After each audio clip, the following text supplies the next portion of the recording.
Welcome to part 2. Thanks for joining us. On this episode we're going to be looking mostly at watercraft and all the elements contained within that one word really that have such a huge effect on our carp fishing.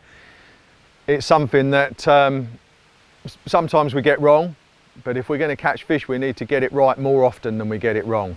And hopefully during the course of this I'll be able to point out a few examples of things that I've seen where other people have got it wrong, and also examples anecdotally where I've got it wrong myself. So you've joined us down here in deepest, darkest Essex, and I'm utilising my 𝗙𝗵𝗿𝗆 Angling Association club ticket.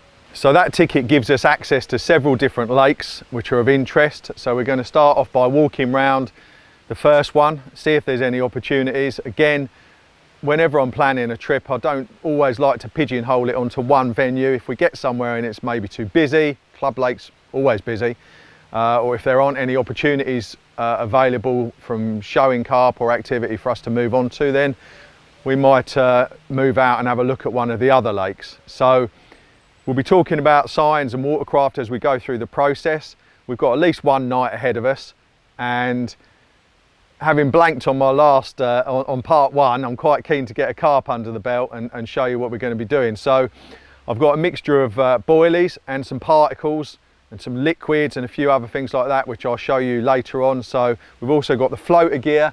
It's not looking too bright and warm at the moment, but it is supposed to be warming up towards the end of the session, so that might be an option as well. So we're going in literally stone cold. Well, not literally stone cold, we're going in cold. So I haven't set foot on any of these waters this year. This lake here, actually, we're going to walk around first. I last visited in January.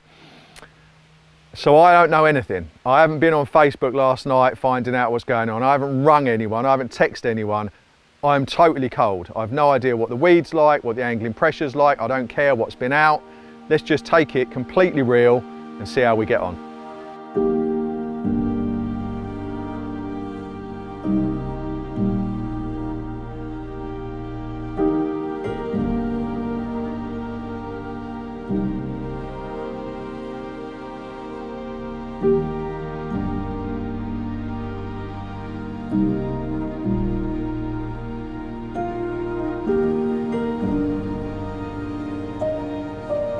Nice. So we can tell from the car park that as expected it is very, very busy. There's 11 other anglers on the lake, and not all of them will have night tickets, so some people will probably be going later on today. But yeah, it's very, very busy, and it's not a particularly big lake either. This was a swim that was very good to me in the winter, so not that that's got any significance now in July, but just walked in here first because it's the first. We're going to walk around and have a look in lots of different swims, but this was the first one we came to. So we can see the water is lovely and clear, loads of fresh, lush weed growth. The lily pads are up in a couple of places. The wind's really pumping in here. It looks really, really good actually. So just going to put down roots here for 5 minutes and have a look, and then we're going to start talking about what we're looking for.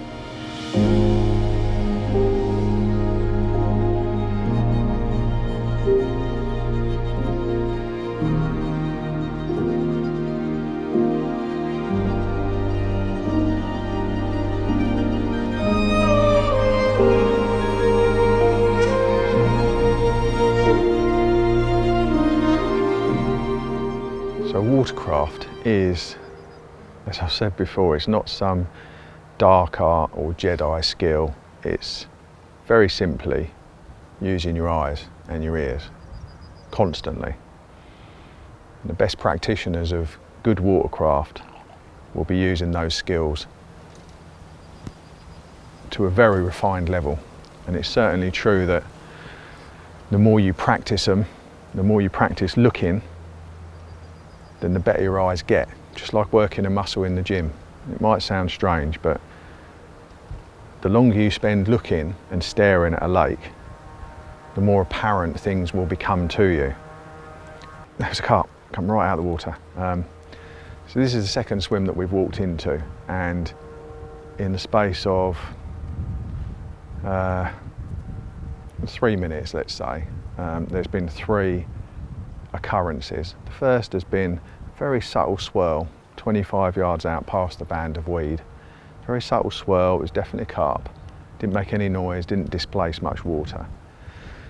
They're the shows that are much harder to see, you know.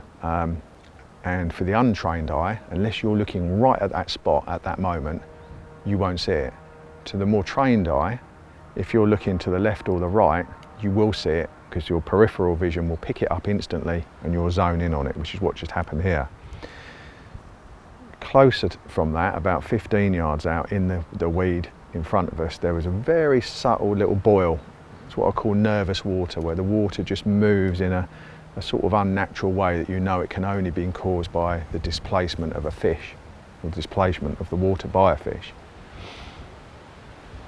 Those two signs, even one of those signs, is more than enough to make me want to put down roots and stare at the water in this area, because if you see a sign, you want to eliminate it from being random, and the only way to do that is having seen a sign or something of interest, coloured water, could be anything.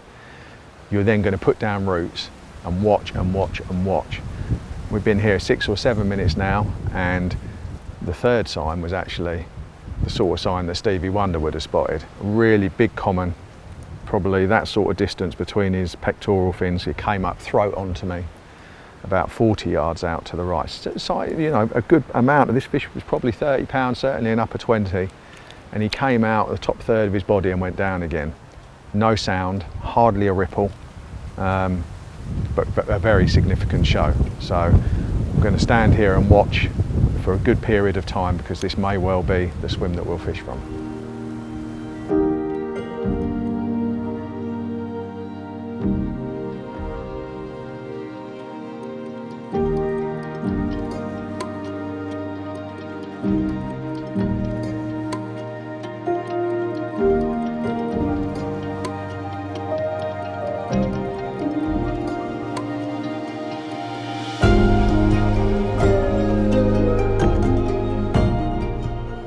I spent some time staring at the water waiting for that confirmation show, but hasn't been forthcoming, but I'm certainly not ruling this area out.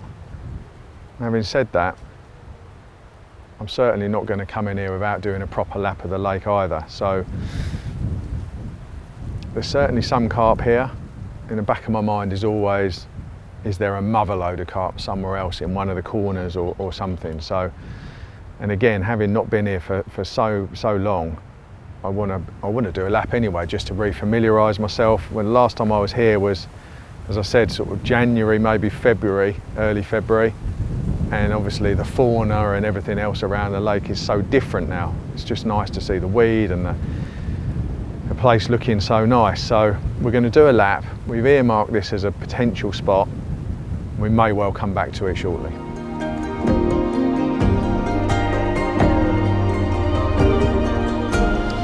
This swim's quite interesting because there is a load of really thick weed in close, extending out for maybe 10 yards or so.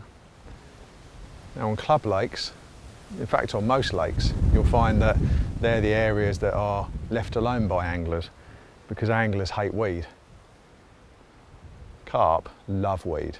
In fact, if there is one banker for location which holds true more than any other that I've found in my life, because location changes all the time, it's a constantly moving process, because carp are wild animals and carp will never be where you want them to be. They'll only be where they want to be.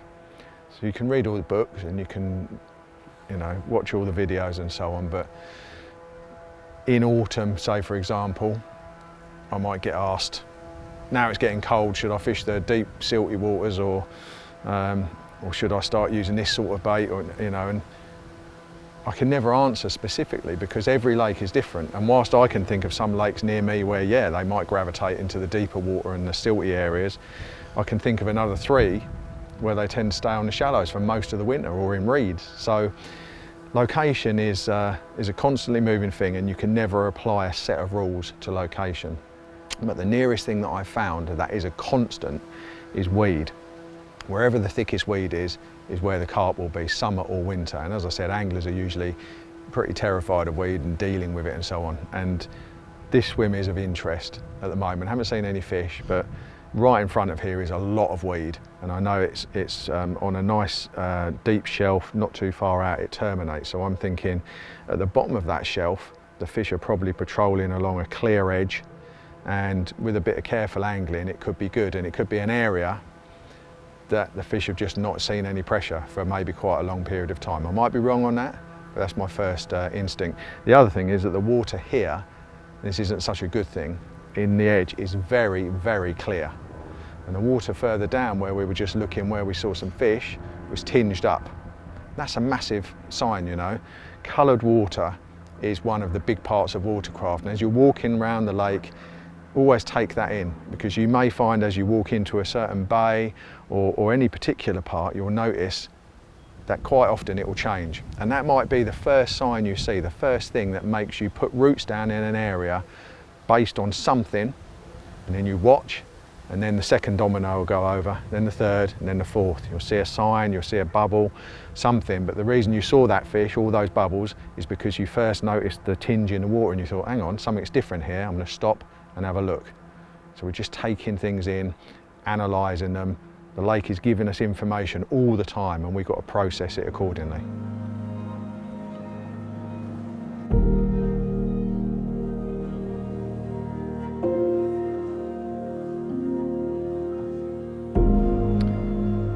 We'll be discussing bird life and what a vital role they play in watercraft in depth later on, but just had an occurrence that I wanted to mention. It's not particularly warm today, but you could still have fish on or near the surface, especially on the back of the wind in an area like this, and a couple of ducks just swooped low over the water. Always, if you any birds flying over the lake, a pigeon just did it, swooped over the margin and came up to that tree. If you ever see that, always just watch their route and track them with your eyes, because you probably know what I'm about to say, but if there are fish on or near the surface, they will get spooked by birds passing over them. And there's been many a time where I've not known where the carp are at all, and then I've watched some geese or something fly over the middle of the lake way out, and there's an eruption out there as they pass over a group of carp and startle them. So it's just another little example of that pigeon's gone again, of the sort of signs that you're looking for.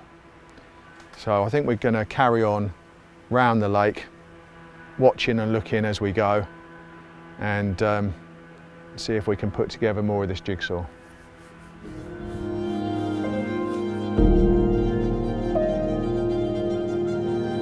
This is a tree that I found them in the past, and it looks to me like such an obvious tree to find them under, and yet the same brambles that I had to prune back with secateurs a couple of years ago are now fully grown, and I just got proper ragged getting in here. So for whatever reason, people just don't bother with it. Yeah, I think it's a really good spot. The water is definitely coloured in this area. It's very carpy. You can see by the bottom that it's kind of scoured out in here. It's very lived in. And the area to the right of the snag as well, very lived in. They do like it in here, and carp are very house-proud creatures. Any area that they spend a lot of time in, they will scour the bottom down. They'll clean the floor, they'll hoover it, literally. And if you're ever walking along a lake that's full of trees all the way around, and it will look like, you know, carp love going underneath trees, but how do you find the right ones? Well, you find the right tree by looking in underneath them. And if you look in underneath a tree and it's all leafy and dark and silty, it's not lived in. Simple as that. If you look in one that has got a glowing bottom, sand, gravel, no leaves, they've been pushed away, then you can tell 100% in an instant that is a tree that the fish are using. It's a huge part of the jigsaw, really is. Massive edge knowing that. I remember a lake I fished back in 20 years ago now, back in Oxford, and it was tree lined all the way around, and there were so many big overhangs. Some of them came out 15, 20 foot over the water, and you had no way of telling at first. I had no way of telling where the fish were going, what they were doing, and because there were so many trees, I didn't know how to eliminate them. It was only by doing a lot of leg work and looking into the trees that I found that out of all of those trees, let's say there were 200, there was only one that the carp favoured, and that one tree was cratered out and polished off underneath, and it was on or around that tree that I ended up catching all of them. There was only 7 fish in the lake, not all of them, 5 of them. So yeah, just always bear that in mind. Check under trees. If you see it's polished, you know it's a place they've been living in.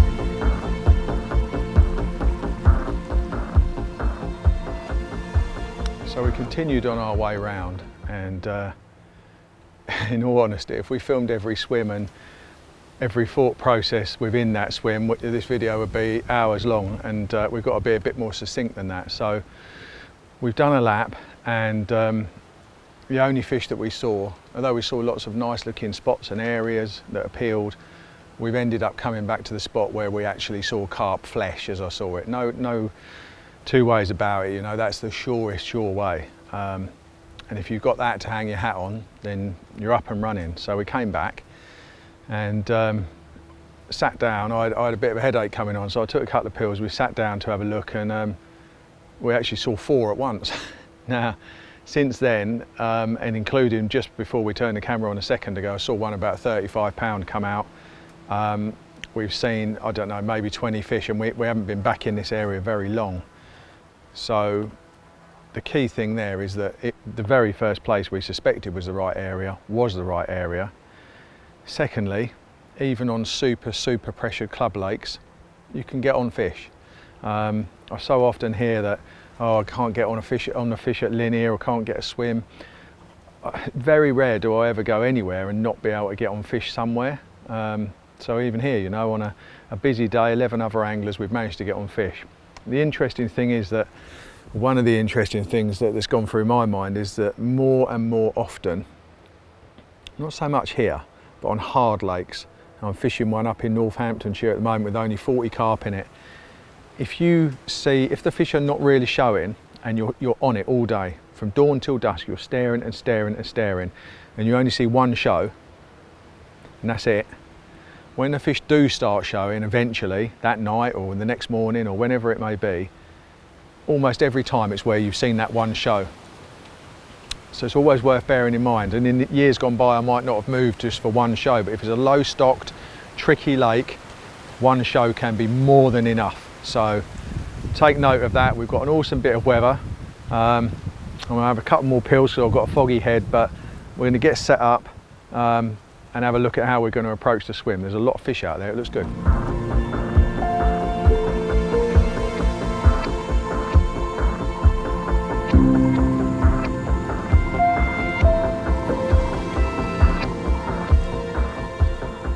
Okay, so now we need to get ourselves in position. There's a lot of fish out there, a hell of a lot.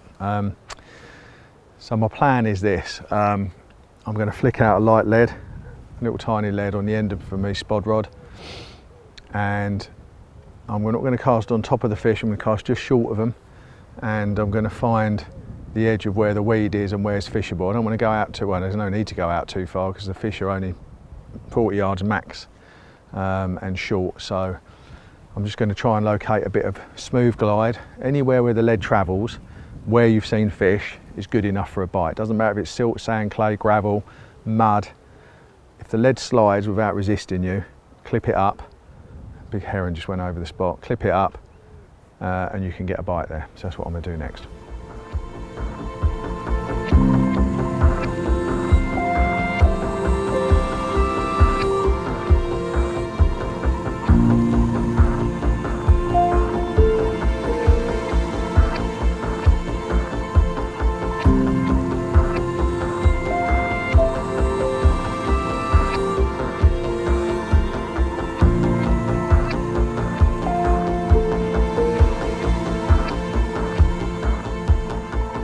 Okay, so we're coming into evening time now, and the spot has, or the swim has proved to be extremely weedy and required a fair bit of leading around. So my usual approach for getting to grips with any kind of weed is always a stiff rod, spod rod, braid straight through, and a bare lead only.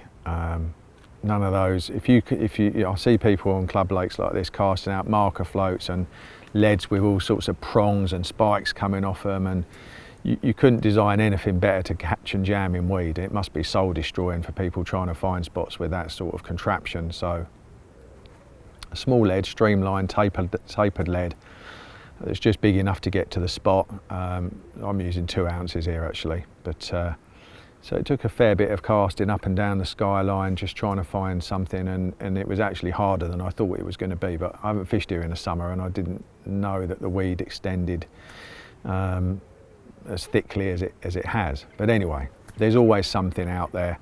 The fish were in the area big time, so one thing that I always never worry about is, although less is always better than more, I'm never too worried about casting around when there's plenty of weed, because it's almost like the fish are insulated from a disturbance. They might melt away into the weed for a little while and stop showing, but they always come back out. They never go far.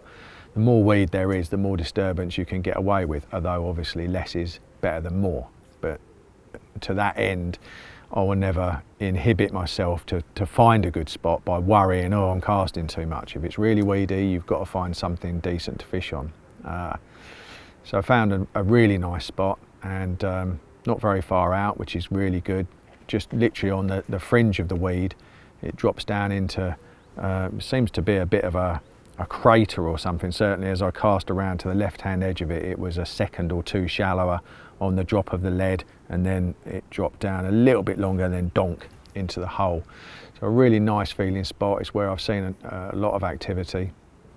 I put both rods there probably about 4 or 5 feet apart, and then I've spawned some bait over the top. You can't use a cat when you're fishing accurately to holes in the weed. The only way to do it is with a spom or a spod. So I've knocked up a mix, crushed up some 𝗙់𝗵𝗿𝗆 and broken them into tiny pieces. It's a paste covered one, it's a new one, 𝗙𝗵𝗆, so it's really nice and sticky, full of attractors. So I've crushed all that up. I've added some 𝗙𝗏 liquid, and then I've mixed in some pure krill powder, some 2.3 ml bloodworm pellets, and quite a lot of maple peas. So big ups to 𝗙ecie Particles. That's where I get my gear from up there. They do a great job. Maple peas, very, very underused particle. I've used them a lot down the years. Remember, I used to use them on the blue pool, and they were absolutely devastating. Lovely, perfectly round, darkly coloured little particle, and carp really love them. And the main reason I like them is because no one really uses them. So lots of maples mixed in. And then the rig itself, just tiny little hook baits. And one thing I do find as I travel around carp fishing different venues, either through work fishing or through my own fishing, my own campaigns, I would say almost without exception, in fact without exception, smaller hook baits get more bites than bigger hook baits. There have been times where I've been fishing 20 mil boilies and I fished a 20 on the hook, you know, and that can work well in the right situation. But generally speaking, certainly if you're fishing over a mix, then a small hook bait is what you want. So I've got tiny little pieces of 𝗙𝗵𝗿𝗆 whittled right down, short sharp rigs, drop off lead system, and now we're just waiting for a bite. The fish have been in the area all around, and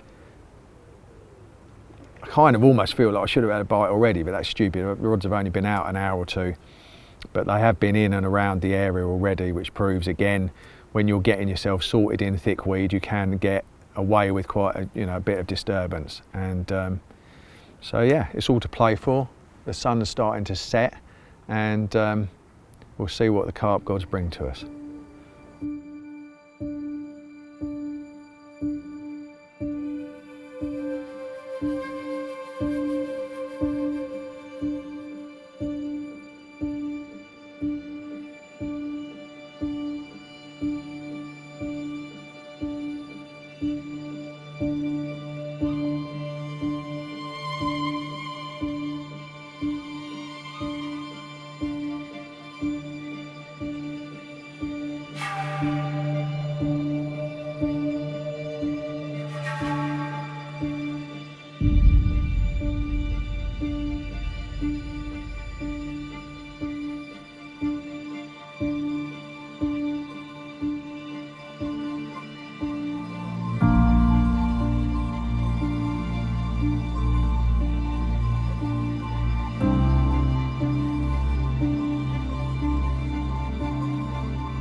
Well, good morning.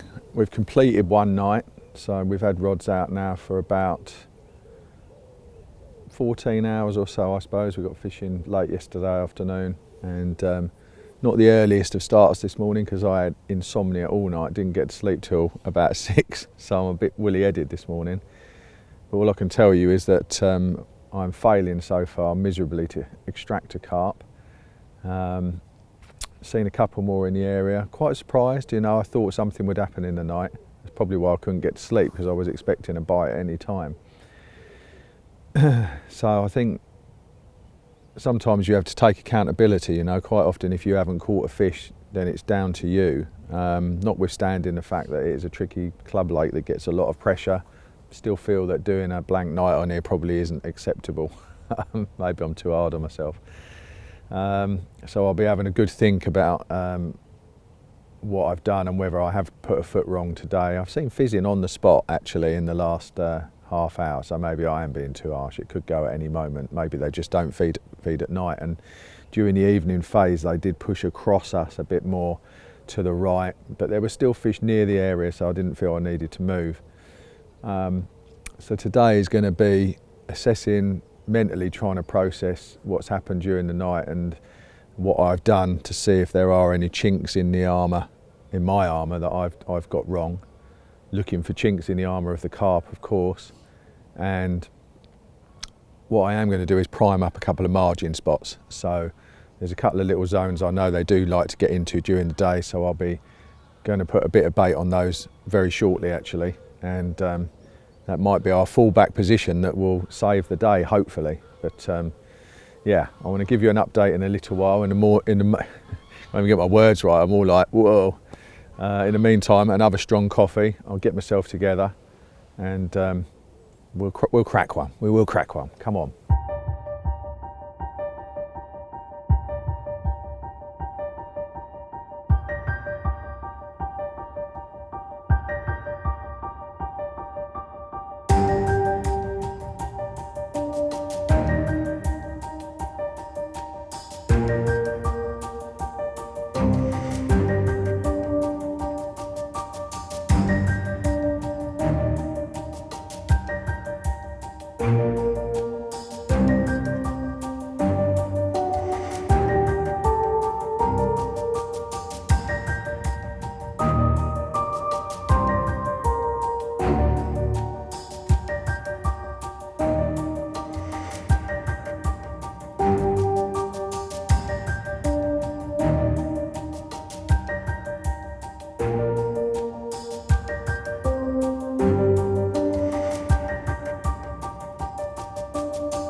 Perseverance has paid off with allowing us to hook one. We've just got to hope he comes in now. Incredibly cagey bites, remind me of floating crust back in the 80s really, where your crust would go really soggy, and sometimes they would suck the hook through the crust and the bread would still be there floating on the surface, and then you'd find yourself attached to a carp. And 2 bites this afternoon have really, the floater has literally vaporised. No vortex, no swirl, nothing. And that was what the bite was. And after the first occurrence, I thought it's not happening again. Struck, and we're into one.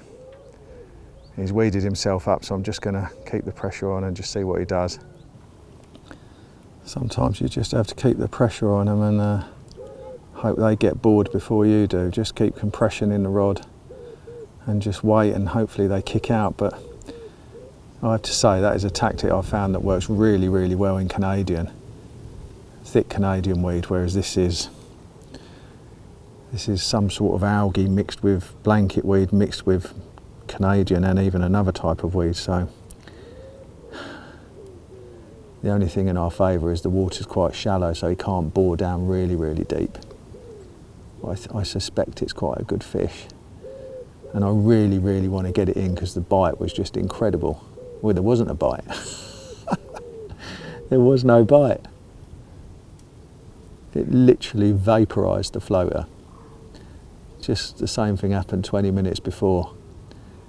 And I went to Luke, did you see that? It just literally disappeared. And the second time it happened, I thought, well, I'm having that, and I struck, and big eruption on the surface. His mates are still taking. Just, come on, slow down. No. Ah. Well, what was already a grueler of a session has just given me a swift kick in the kahunas. Carp gods are not liking me today. All we got back is a weedy old babble float. Most of the hook link seems to have gone right by the hook. It's a big fish, that. Certainly a mid-20.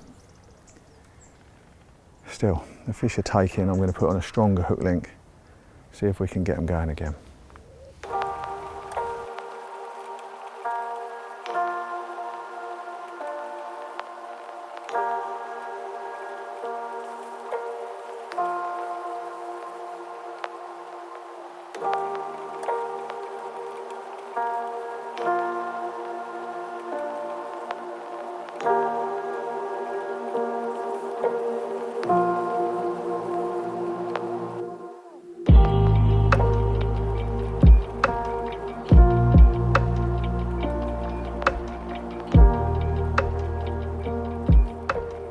So as I mentioned right at the top of this, that Watercraft it's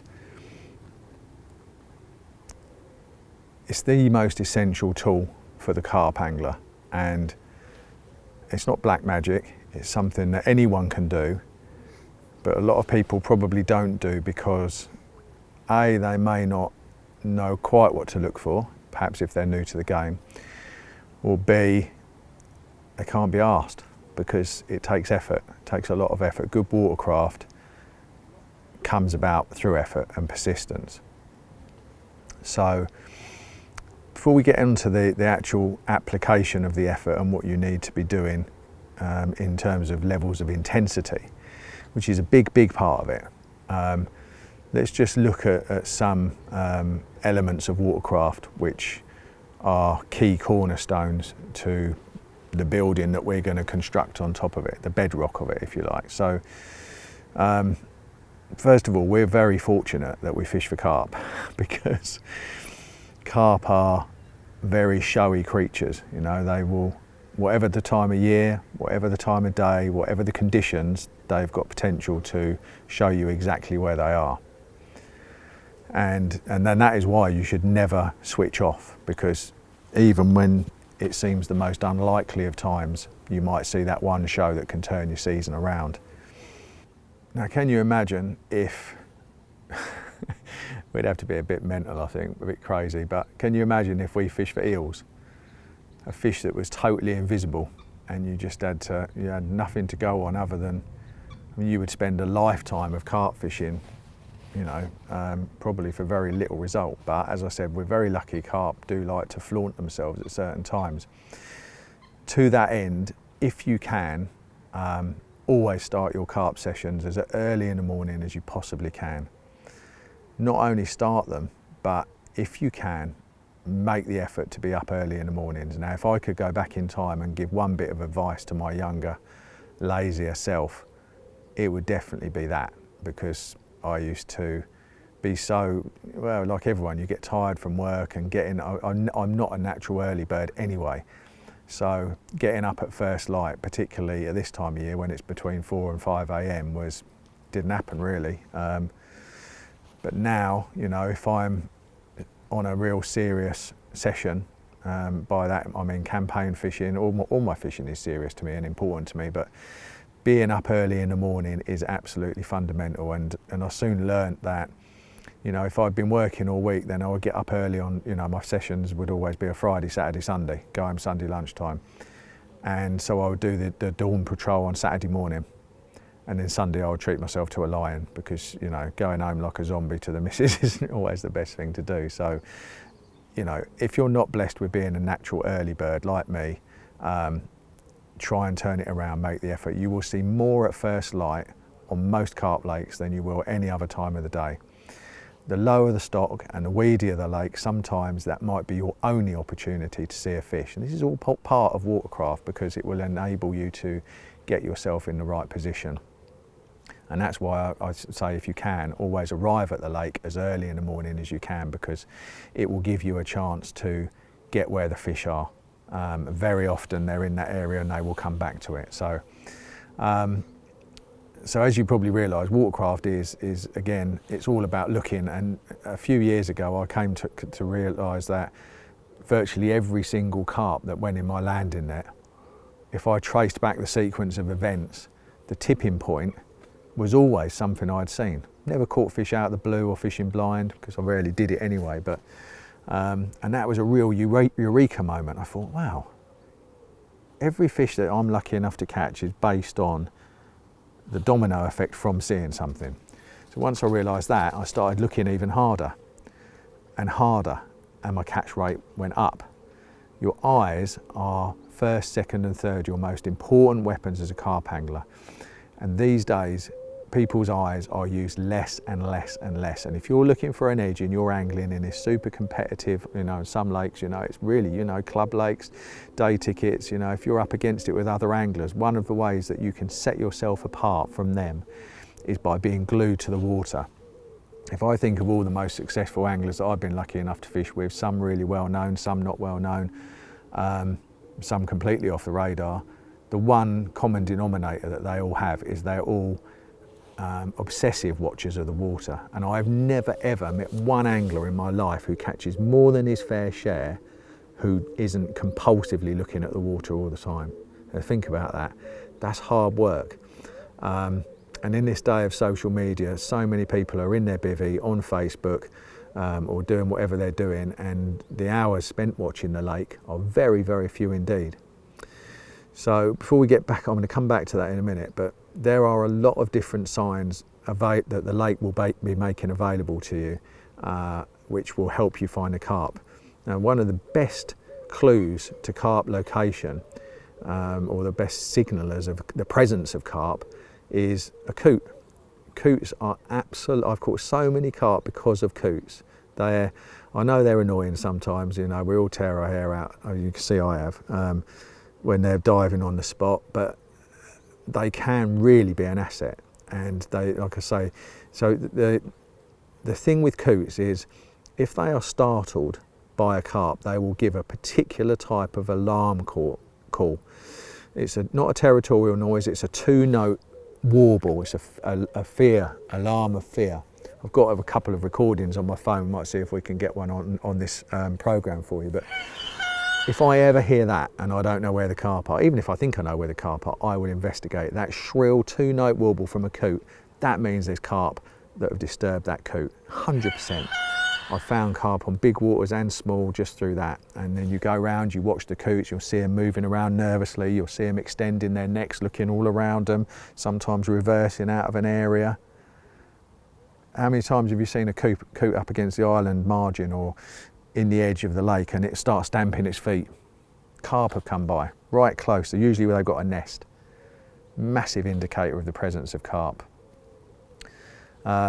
But again, that noise that they make, that is an absolute nailed-on indicator. If you've got swans with cygnets on your lake, another absolute banker is swans super protective with their cygnets. And if you're just watching the lake and you see the swans going across and you see the parents start jabbing their beaks into the water, carp, 100%. Even though the carp aren't a threat to the cygnets, the adult swans will do that. So if you see them doing that, anything unusual like that, sometimes you'll see the swans going through a weed bed and suddenly they'll boil up, and not the carp, but the swans will get flustered because their feet have touched something that's moved. And you know, what I'm trying to get across is that the lake will be giving you signs all the time, but you'll only see those if your eyes are out there and not on social media or whatever, fast asleep in your bivvy. There's a lot of wood pigeons around this lake. And I mentioned before, I wish we'd filmed it, but about half an hour ago they swooped over a little dot island out to my right, and as they swooped, probably erupted about 8 carp. I didn't know they were there, just sat in the weed. 8 different eruptions, all boiled up just by this. So again, low flying birds, swans, coots, tufties. We've all seen coots and tufties come out of the water like a 𝗙ecie𝗹𝗹𝗆 where they've been foraging around, they come face to face with a big fish. Anything that's unusual. What are you doing, you crazy wood pigeons? And fizzing is another good one, of course. Carp, when they're feeding, will make bubbles. Working out what's gas and what is carp can sometimes be tricky, but if they are small clusters of bubbles and they're moving, clearly a fish. And usually I found that gas bubbles will be of same sort of uniform size. They come up in a straight stream and they burst as soon as they hit the surface after forming for a very short space of time a circle. That's typical gas, so don't be chasing those. But any other type of fizzing, obviously flat, when it's flat calm you can see it, and you can locate carp just by it. There's been many times where I've just found areas of fizzing, I've zoned in on it and I've stood and stared, and I've known that if I stare at the fizzing long enough, at some point a carp will breach to clear the silt out of his gills and you'll see one. And sometimes, you know, that you might find one little sign in a swim which might be one little patch of fizz. Sometimes it might be a big patch of fizz which is called sheeting, where a fish is flanked along the bottom. See that quite a lot, and you'll stand there and you'll watch and you'll watch and you'll wait, and eventually a carp will show. I remember finding some fish at 𝗙𝗹𝗹𝗆 on the North Lake once, just walking around. There was an island at one end, you know, a place called the 𝗙ecie𝗹𝗹𝗆, I think it was called. But anyway, I just stood there and in the margins of the island with these tiny little bits of what I call nervous water, just displacement. I call them blooms. They're like if you put your hands in the bath and you just went like that bloom you get on the surface. And could you see that every now and again on the corners of the island? So subtle, silent. And I'd gone round there in the first place because a coot had been drumming its feet against there. It was the first giveaway. I walked round, see the blooms. That's the second giveaway. Get up a tree, eyes in the sky, absolutely deadly if you can do it safely. Got up the tree, 2 or 3 big fish going around the island, and that night I fished that area and caught a couple of big ones. Why did I catch them? Trace it back. I noticed the coot stomping its feet. I went round, and then it's a domino effect of clues. So anyway, I could go on about this for an inordinate amount of time because it is my most passionate part of carp fishing, but there's enough really anecdotal evidence that any of us could fill a book with. But the bottom line is that you have to make it your #1 priority to be able to receive any signs or signals that the lake is going to give you. And the only way that you can do that is by burning what I call optical calories. And you might laugh, but just to summarise, optical calories are the way that I measure the intensity of looking. So a lot of people have said to me over the years things like, oh, it's all right for you to say, move on to where the carp are showing or something, but on my lake they never show. And I've heard it so many times you'd think they never show on any lake around the country. So I thought, well, I've got to find a way of explaining to people how hard you have to look.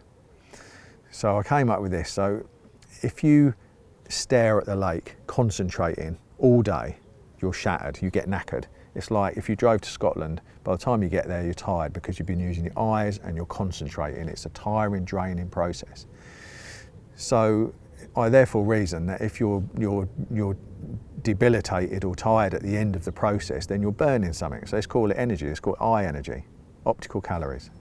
So for every 1 hour that you stare at a lake, you're going to burn 100 optical calories.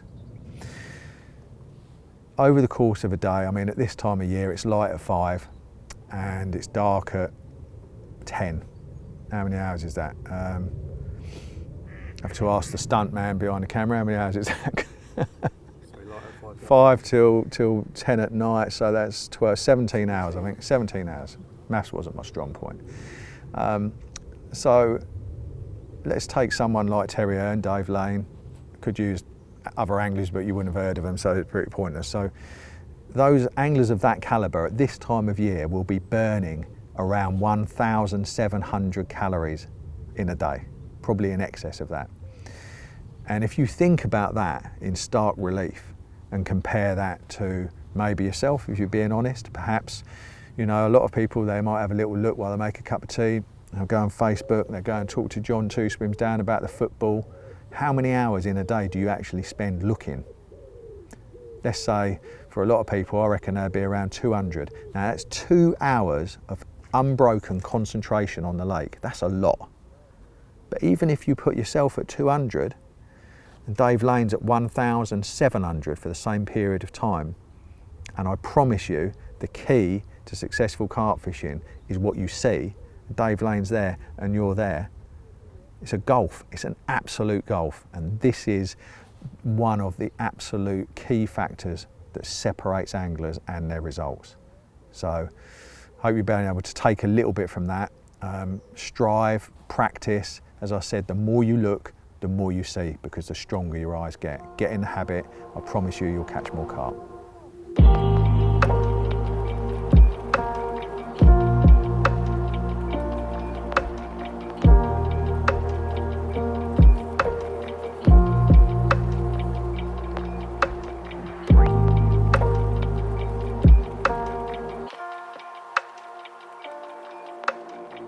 Well, that was a day and a half. Thank you, Carp God, for kicking the bollocks out of me.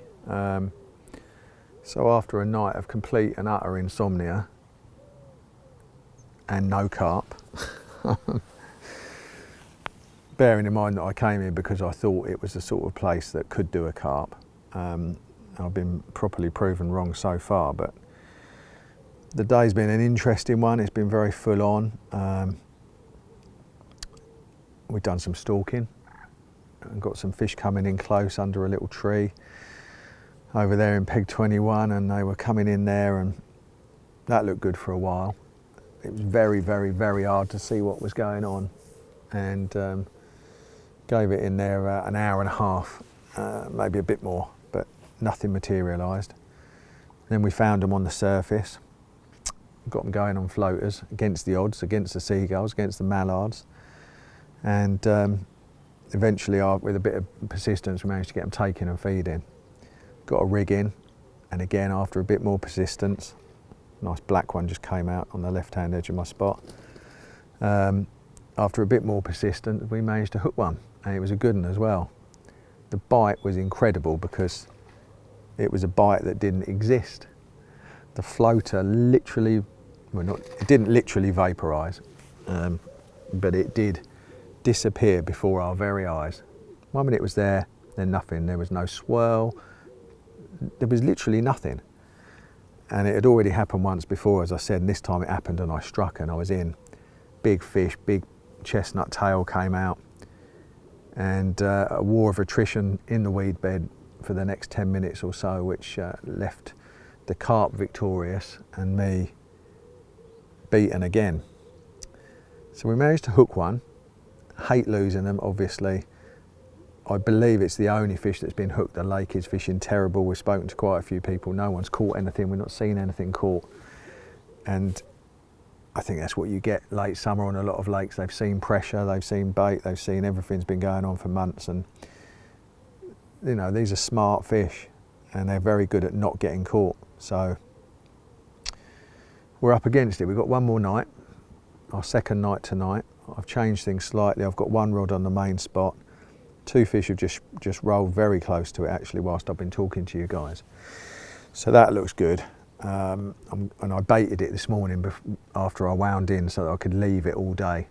Although I don't think any fish have fed on it during the day because they've all been in a weed bed sunning themselves. But there's a gully very, very close in here which is very weedy, and I found a tiny little clear spot in it. Just an underarm cast. So I've fished one rod now on its own over a little bit of bait close in about 3 foot of water. This morning when I got up, I looked and this gully was coloured, and I think that they maybe come through here in the night. You know, it's very, very weedy and shallow, but probably doesn't get fish much because it's so close and it's so dirty. But I found a nice spot. So 2 rods, not very carpy, one tip up and out there and one tip down and in close, but who cares what we look like? We just want to catch a carp. So we'll see. We've got we've still got another 24 hours to play with, so I shouldn't be beating myself up too much. We've only been here for 24 hours so far. It's testing, but it's fun, and it's going to make that carp, if I catch one, even more precious. So let's see what happens.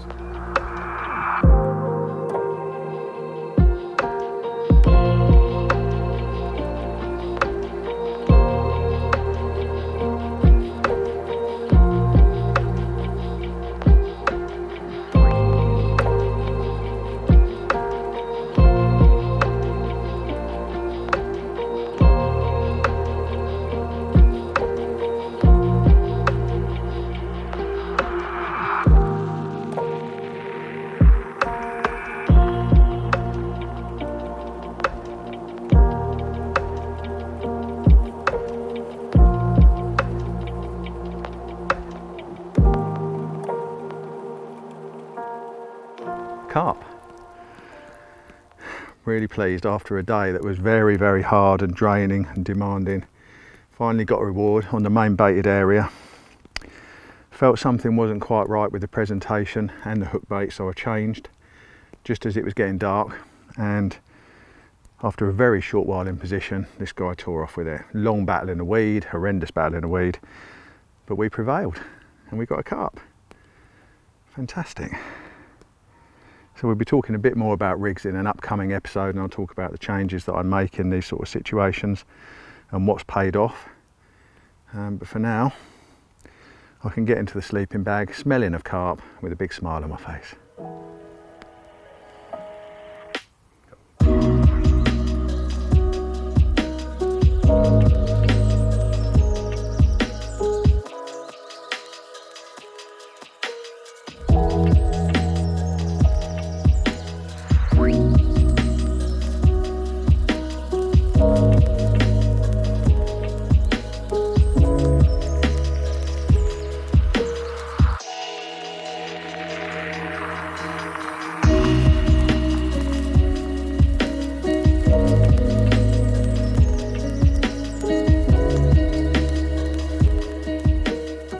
Well, that was very unexpected. One of the biggest fish in the lake, 3710, absolute beast of a chocolate, incredible looking common. I mean, my God, they don't come much better than that, do they? That came to the close in rod,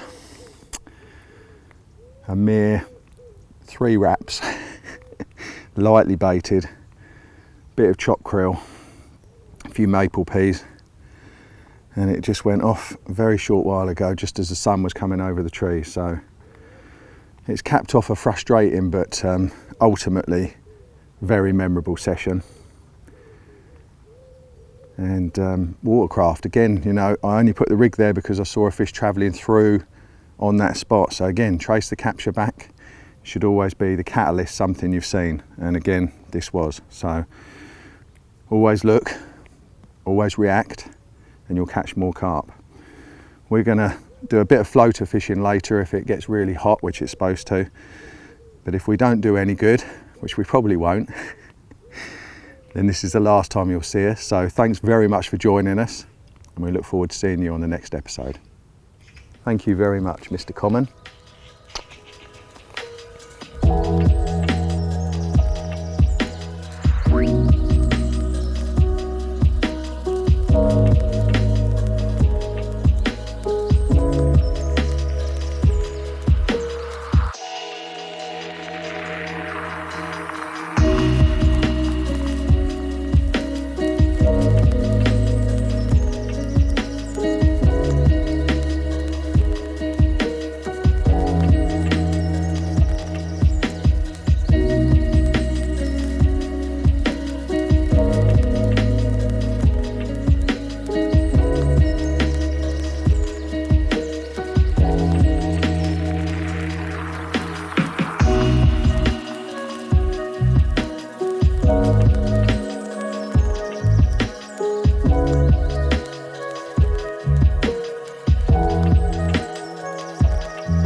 Well, back to 𝗙𝗵𝗿𝗆𝗆𝗆.